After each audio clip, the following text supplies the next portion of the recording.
Poucos animes são capazes de criar uma atmosfera e estética confortável e ao mesmo tempo única. É muito difícil conseguir que as duas andem juntas e principalmente que elas se encaixem em uma trama, e por isso, pra mim, The Little Witch Academy é um dos melhores animes já feitos. A maneira com que esse anime começa é bastante interessante. Aqui a gente vê essa bruxa famosa, a Chariot. Ela tá apresentando um show de mágica para uma plateia de possivelmente milhares de pessoas, e a gente já vê como esse anime consegue, em poucos segundos de tela, subverter a ideia de magia. Em grande parte das obras ela é tratada como algo sério e carregado de responsabilidades, mas aqui isso é diferente. É interessante ver como aquele olhar místico e de superioridade da magia é banalizado. A magia aqui não é densa, pelo contrário, ela é confortável, e você sente isso logo nos primeiros minutos. Você entende o motivo disso impactar a protagonista, como ver aquele espetáculo consegue mudar a visão de mundo dela. Falando nisso, essa é a Ako, ou Atsuko Kagari, a protagonista dessa história. A Ako é fã da Chariot, e ela não faz questão disso ser algo oculto, pelo contrário, ela se orgulha muito disso. Ela quer se tornar uma grande bruxa para levar a magia para o resto do mundo e alegrar o coração das pessoas. Mas existe um problema. A Ako não vem de uma família de bruxos. Nesse universo não fica claro se qualquer pessoa pode aprender a magia, mas o que a gente sabe é que existem famílias de bruxos e eles cultivam uma espécie de tradição, mantendo esses conhecimentos vivos, e a Ako não faz parte de nenhuma família mágica. Esse é o primeiro dia da Ako em Luna Nova, a maior e mais conceituada escola de magia do mundo, e mesmo sendo grande, ela não está em uma situação financeira muito boa. Justamente por isso, muitos estudantes sem qualquer tipo de habilidade prévia, como é o caso da Ako, são aceitos. Aqui entra outro ponto bastante interessante desse mundo, a decadência da magia. Bom, de um modo geral, não existe muita serventia para magia nesse mundo. Isso é, sem seu entretenimento. E isso é um ponto muito interessante da história. É legal ver como nos primeiros momentos isso não é tratado com alarmismo ou caos. É uma decadência como qualquer outra, silenciosa. Ela não é proibida ou perseguida, ela só não é necessária. E por conta disso ela tem caído em desuso. Aqui a gente vai conhecer a Lotte, uma garota vinda de uma família de bruxos que ainda utilizam a magia em seus negócios. A gente também vai conhecer a Suzy, a qual entrou na Luna Nova para ter acesso a feitiços perigosos e alquimia. O legal aqui é ver como elas não têm algum tipo de ambição como a Ako. Elas não querem ser as maiores bruxas de alguma área ou serem reconhecidas, pelo contrário, Luna Nova é só um meio para elas melhorarem no que se interessam.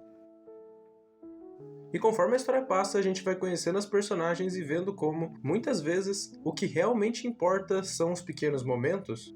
No segundo episódio nos é apresentado o que eu considero uma das melhores sequências desse anime. A Ako está começando a estudar a magia, e ela não tem aptidão ou conhecimento prévio nenhum, afinal a família dela não cultiva nenhum tipo de tradição mágica, e o mundo acadêmico começa a pressionar ela. E aqui essa pressão vem por meio de uma colega, a Diana. Em um primeiro momento, a Diana é o oposto da Ako, enquanto a Ako entrou na Luna Nova pela magia enquanto entretenimento, e por se interessar pelo assunto, a Diana entrou por questões acadêmicas, pelo que a magia tem de sério e de importante. Aqui ela é aquela típica aluna exibida, que se julga em uma condição de superioridade por ter mais conhecimento, mas ao mesmo tempo não é um conhecimento útil, afinal a magia está em decadência e não tem muita serventia, e ela também não conseguiu ele somente por mérito próprio, afinal ela vem de uma família importante e que pode se dar ao luxo de manter a magia como uma tradição interna. E toda essa humilhação acaba deixando a Ako bastante triste e frustrada. Nisso ela entra em uma conversa com as suas amigas sobre a coleção de cartas da Chariot, e com isso a gente tem o flashback do seu passado.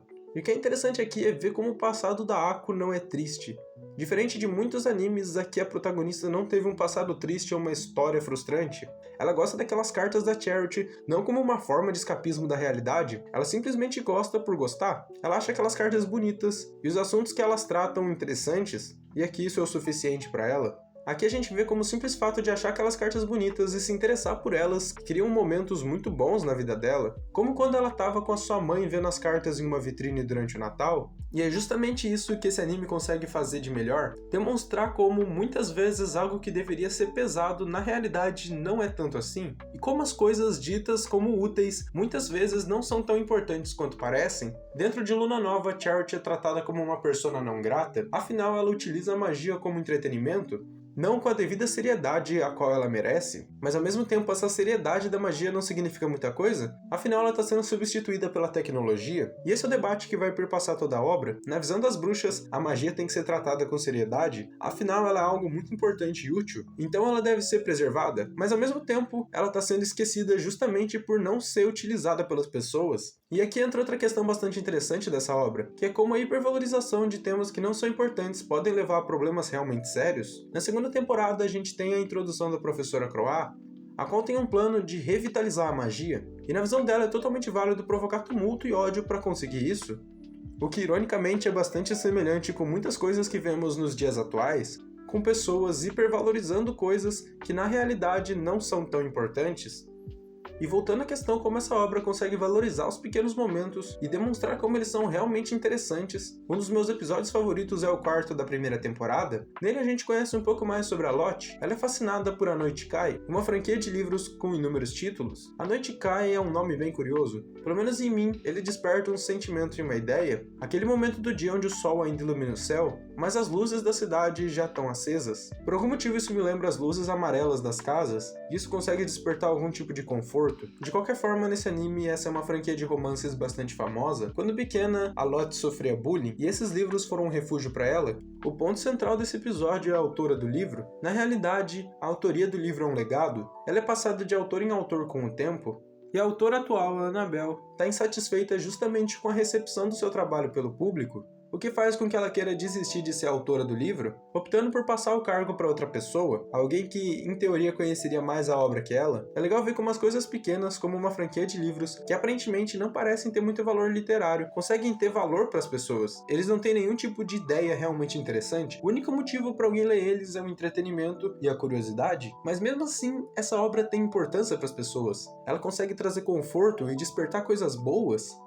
Outro ponto interessante desse anime é a estética. É difícil explicar como a estética desse anime é bem feita. Ela consegue te passar uma ideia de uma cidade confortável, não só uma cidade, mas um mundo. As luzes que a cidade tem, o clima, o jeito que as cenas são animadas, tudo isso consegue formar uma ideia única, um sentimento bastante interessante, um misto de conforto e nostalgia, mesmo que a gente nunca tenha visitado esse lugar. E agora eu queria voltar um pouco para aquele momento onde a Ako tá vendo aquela carta. Essa cena ela consegue despertar algo diferente. Eu não sei explicar como isso consegue ser confortável, mas essa luz, a vitrine, o sentimento natalino, tudo isso consegue criar uma atmosfera única. Isso sem falar das inúmeras situações confortáveis desse anime. Existem tantos lugares e situações que são realmente aconchegantes aqui. Pra falar a verdade, isso é uma coisa cada vez mais rara nos animes e até na sociedade de um modo geral. Tudo hoje em dia parece ser tão sério e denso, e que as coisas podem ser só confortáveis, sabe? Esse anime consegue se destacar dentre tantos outros. A simplicidade dos sentimentos e ambientes, a estética, fazem com que esse anime consiga ser bem mais que uma história envolvente, uma real experiência de estar em outro lugar, quase como se você estivesse em outra realidade.